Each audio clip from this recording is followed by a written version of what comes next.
I think I am developing a constant boner for Jeff Rosenstock's music. Seriously, he is just putting out a lot of great music over the past few years. Worry was an excellent album in my opinion, top 5 for 2016. Easily one of the best pop punk albums I've heard in years, and honestly it is a genre that I do not give a shit about anymore. I haven't given a shit about it since like I was 15. But here we are with Jeff Rosenstock just kind of bringing out the most unique elements of pop punk that he possibly can and turning it into some incredibly passionate and epic sounding music at points. Also, he's just signed for Polyvinyl Records, which is pretty huge for Jeff Rosenstock, I'm sure. They're a really good indie rock label. They have a good variety of artists on their label too, so I'm sure that will elevate his success even more, and I'm hoping it will. I'm hoping more of the pop punk heads do jump on his music, because, you know, I'm sick of hearing about like Neck Deep all the time, and like the bands like Story So Far that really are just so generic and stale, and yet we have Jeff Rosenstock here that's kind of pushing the genre into new heights. And I've listened to Post now a good number of times, and honestly I don't really have many negative things to say.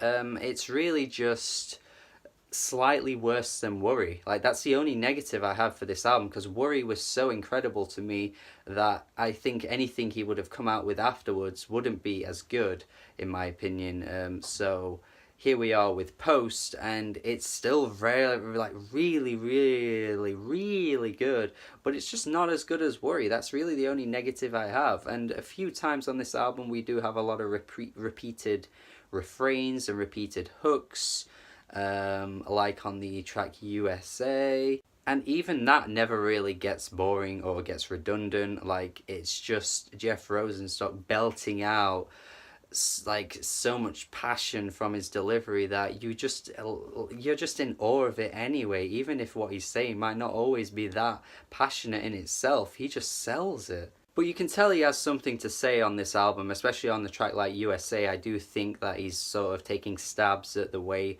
the political climate currently is. And honestly, the amount of artists that have done that over the past year has kind of made me become a bit jaded to it, honestly, which is bad on my part, really, because I should be more open to hear stuff about politics, as there are a lot of issues.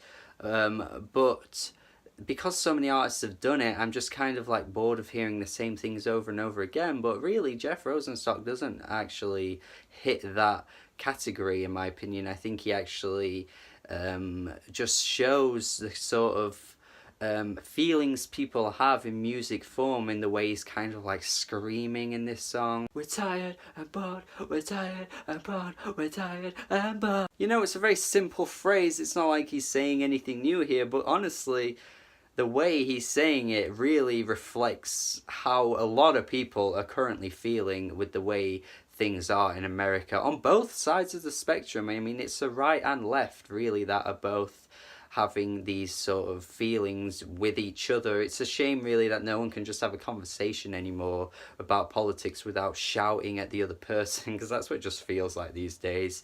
And yeah, I'm with Jeff Rosenstock here. It is boring, it is tiring, it's just so like... The track Your Throat is very anthemic. I love the instrumental on this one, of course. Jeff Rosenstock playing with those really really fast-paced like drumming, like he did on his last album too.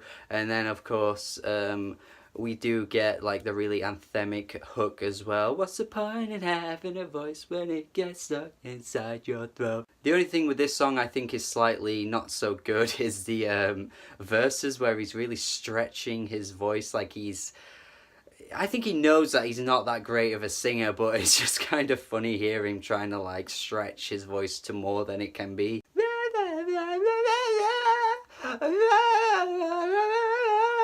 It's not quite as bad as that, but it's just like, I do love the way he's just like, he just doesn't care. It's just like, fuck it, like, it's a fuck it, you know? It's just, that's what he's thinking. He's just so like, I don't give a fuck, man. I'm just gonna go for this. Like, he has so much confidence, and he just sells everything he's able to do. And really, it's the refrains and the hooks that just grab me all the way through this album. All this useless energy. I fucked up the way I said useless there, but you know what I'm saying, man. If you've heard this album, you know what I'm talking about. It's just so like catchy, it stays in your head.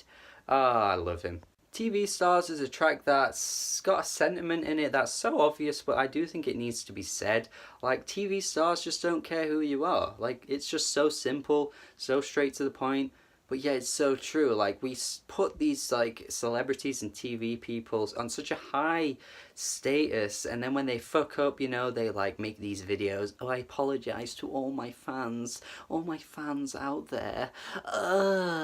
And yet you know that it's just all bullshit, you know, they're doing it for the cash grab, they don't care because no matter what they do, they'll still have successful careers, and they don't honestly care about us plebs, you know, we're just plebs, we're normies, we're just the common people that they don't care about, and it's true. I just love the way Jeff Rosenstock just had that in his song. I think it's really on point, you know. But I do love the line at the start of the song where he's like, oh yeah, I can't play piano all that well, but you know, if I'm acting drunk on stage, you know, you're probably wondering if I'm playing anything at all. I do like that because, as I said as well, like with his vocals, like he knows his own range, but he goes for it anyway. He doesn't really give a shit, he just kind of puts it out there. He knows he's not a great, talented, like, compositionally in terms of like the music he creates, because like it is very simple at points, some of the music, but like he just doesn't really care, you know, he just goes for it anyway, and I find that part of the song pretty funny. Also later in the album we have like the parts of the songs like Melba flowing straight into Beating My Head Against the Wall. It's totally reminds me of Worry, because in the second half of Worry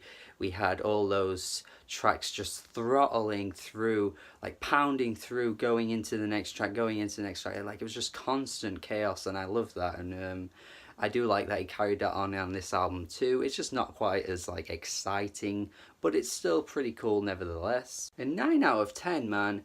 Oof, this is like one of the most heartfelt ballads I think he's ever made, in terms of what I've heard in his discography anyway. It's the 9th track on the album out of 10. Pretty clever, I guess. And then, of course, the actual refrain is like, 9 times out of 10 I'll be stoned on the subway, you know, not making eye contact with anyone. A very personal ballad where he's talking about like how he feels so out of place when he's not with someone, and how he's like really missing that person. It's a different side of Jeff that I really like, but again, it's done in a really good way. He sort of like is self-deprecating in this song, but at the same time you do feel sympathy for the guy, because he, you know, does display a lot of positivity in his music, a lot of like cynicism as well, but he's generally quite a positive like vocalist, and like really just springs out in terms of like his delivery, and he's always like popping on a lot of his tracks. But this is the one where it's a little like just quite sad, you know. It's sad, it's sad. And Let Them Win, man, is a fucking monster of an epic track to close the album. We're not gonna let them win. This is definitely the biggest jab that he takes at like the political, I'm pronouncing that very weird, the sort of like government in America, you know, they never empathize with anyone but themselves. Again, it's like really clever takes on the current state of things, because it's like I've said, there's so much political stuff going on, like politics is everywhere now, but I do like Jeff Rosenstock's original fresh take on the subject, and I think it's a really good message to end the album, because yeah, of course they have a lot of power, the government I mean have a lot of power over the way things go, but at the end of the day, you know, you're not really going to let them win. They don't control your life personally.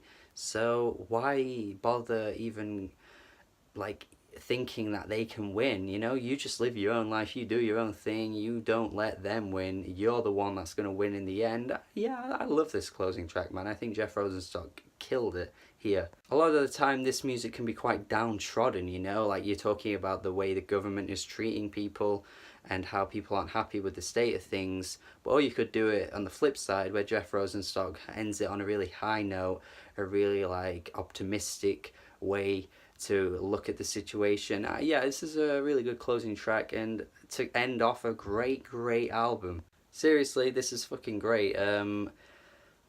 It'll easily end up on my year-end list. I mean, it's only January 4th as I'm recording this, but I know for a fact that by the end of December I will be talking about this album in my year-end list because it's so damn good and it cannot be missed. I hope people don't forget about it as well, because by the time year-end lists come out, this will be nearly a year old. So I hope a lot of people check this out. Please go listen to it. Listen to Jeff Rosenstock if you never have as well.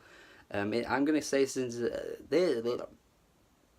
it's an A minus. Okay, I'm stuttering, I'm flubbing my words, but I'm going to go an A minus with this one. A great album. Album of the year so far. No, but seriously, this is fucking great. Yeah, I just love Jeff Rosenstock's delivery, his passion, his way of like. He knows that he's not great at singing, he knows that he's not a great instrumentalist, but he just goes out there anyway and fucking sounds great anyway. He's great. I keep saying great, but that's all I can say. A minus. Let me know what you think of this album if you listen to it. Subscribe to the channel for more reviews as well, and do have a good day.